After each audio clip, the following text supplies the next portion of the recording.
வணக்கம். நான் கிண்டி காவல் நிலையத்திலிருந்து கான்ஸ்டபிள் செல்வம்னு பேசுகிறேன். நான் 1997 போலீஸில் ஜாயின் பண்ணேன். இப்போது 2025 வரைக்கும் கடந்த 28 வருஷமாக காவல்துறையில் பணிபுரிஞ்சுக்கிட்டேன். 2009 2012 வரைக்கும் இப்போது நீங்கள் சமீபத்தில் யூடியூப்பில் பேசிட்டு வராங்க டிஎஸ்பி சுந்தரேசன் அவர்கள் ஐயா. அவர் ஜே5 சாஸ்திரி நகரில் இன்ஸ்பெக்டராக இருந்தாங்க. அவர்கிட்ட நான் டிரைவராக இருந்தேங்க. உண்மையிலேயே நான் கிட்டத்தட்ட ஒரு 12 இன்ஸ்பெக்டருக்கு நான் டிரைவராக இருந்திருக்கிறேன் சார்.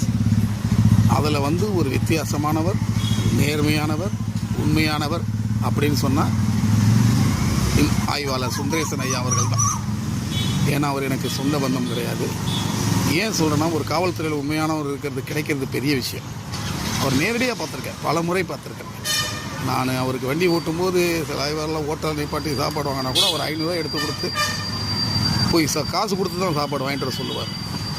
அதை வாங்கிட்டு வந்தால் அவர் என்ன சாப்பிட்றாரோ இல்லையோ, நமக்கு என்ன வேணும், நீ வேண்டியதை வாங்கி சாப்பிடு அப்படின்னு அந்த சில்லறை பணத்தை கூட கேட்க மாட்டார். அவர் சொந்த காசு செலவு பண்ணுவாருங்க. மற்றபடி எந்த வித கையூட்டல் பெறுறது அவர்கிட்ட கிடையவே கிடையாது. ஆணித்தரமாக நான் சொல்லுவேன்.